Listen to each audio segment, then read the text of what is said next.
শেষ দিকের যে আলোচনা ইমাম বুখারী কিতাবের মধ্যে অবতারণা করেছেন সেটা হলো কিতাবুর রাদ্দি আলাল জাহমিয়া, অর্থাৎ বাতিল মতবাদের খণ্ডন। বাতিল মতবাদের খণ্ডন অর্থ কি? এর অর্থ হলো যুগে যুগে দেখা গিয়েছে যে ইসলামের মধ্যে এমন কিছু মানুষের আবির্ভাব হয়েছে যারা ইসলামের বিষয়ে বিভিন্ন ধরনের মন গড়া মতবাদ আবিষ্কার করে। কোন আকীদা, বিশ্বাস, কোন আমল, কোন চিন্তা অথবা কোন কাজকর্ম, কোন কথাবার্তা তারা নিজেরা নিজেদের মন গড়া কথা ইসলামের নামে চালিয়ে দেয়। এটাকেই বলা হয় বাতিল মতবাদ। এটা একেবারে প্রাচীনতম ফিতনা ইসলামের মধ্যে, যে এরকম কিছু বাতিল মতবাদ, বাতিল কিছু বক্তব্য ইসলামের নামে জনসমাজে প্রচার করা হয়, যেটার দ্বারা মানুষ বিভ্রান্ত হয়, পথভ্রষ্ট হয়। তো যখনই এই জাতীয় কোনো বাতিল মতবাদের প্রচার ঘটে, তখন যুগের যে সমস্ত হাক্কানি উলামায়ে কেরাম থাকেন, তখন তারা নীরব থাকতে পারেন না, বরং তাদের দায়িত্ব আর জিম্মাদারি হয়ে যায় সেই বাতিল মতবাদকে খণ্ডন করা।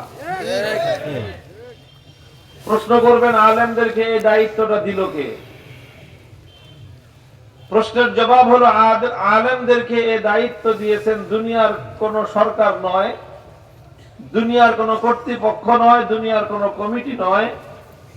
আলেমদেরকে এই দায়িত্ব দিয়েছেন স্বয়ং আল্লাহ এবং তার রাসূল। রাসূল আকরাম সাল্লাল্লাহু আলাইহি ওয়াসাল্লাম ইরশাদ করেছেন, ইয়াহমিলু হাযাল ইলমা মিন কুল্লি খালাফিন উদুলুহু ইয়ানফুনা আনহু তাহরিফাল গালিন ওয়া ইনতিহালাল মুবতিলিন ওয়া তাওয়িলাল জাহিলিন। যে প্রত্যেক যুগে যুগে কোরআন এবং হাদিসের ইলমের ধারক বাহক কারা হবে? কোরআন এবং হাদিসের ধারক বাহক যারা হবে, তাদের তিনটা দায়িত্ব হবে। এক নম্বর দায়িত্ব হলো ইয়ানফুনা আনহু তাহরিফাল গালিন, যারা নিজেদের মন গড়া নানা কথা ইসলামের নামে মানুষের মধ্যে ছড়ায় দেয়, সেই সকল মন গড়া কথাগুলোকে ইসলাম থেকে প্রতিহত করে দেওয়া, এটা হলো আলেমদের প্রথম দায়িত্ব। ওয়ান্তিহালাল মুবতিলিন, দুই নম্বর হলো কিছু মানুষ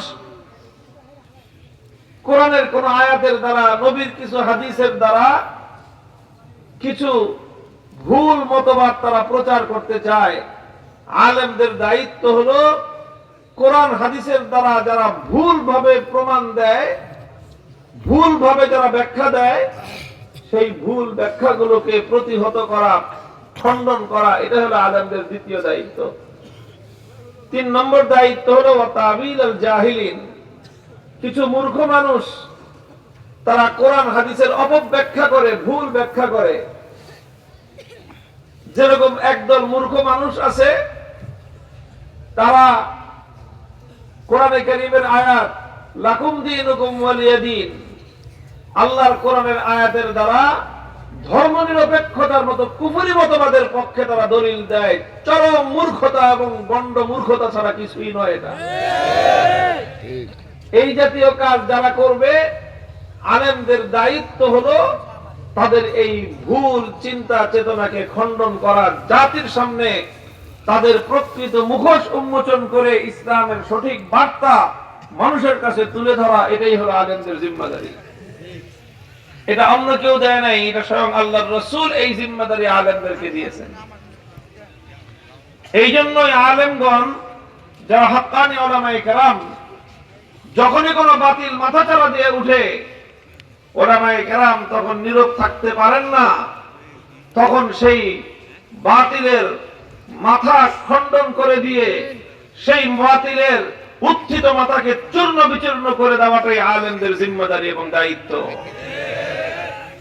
এ দায়িত্ব শুধুমাত্র বর্তমান যুগের আলেম নয়, এ দায়িত্ব শুরু হয়েছে সাহাবায়ে কেরাম থেকে। প্রত্যেক যুগে যুগে যারা হক্কানি উলামায়ে কেরাম ছিলেন, তাদের যুগে যখন যেই বাতিল মাথাচাড়া দিয়ে উঠেছে, উলামায়ে কেরাম সেই বাতিলকে মোকাবেলা করেছেন। এই বাতিল মোকাবেলা করতে গিয়ে কখনো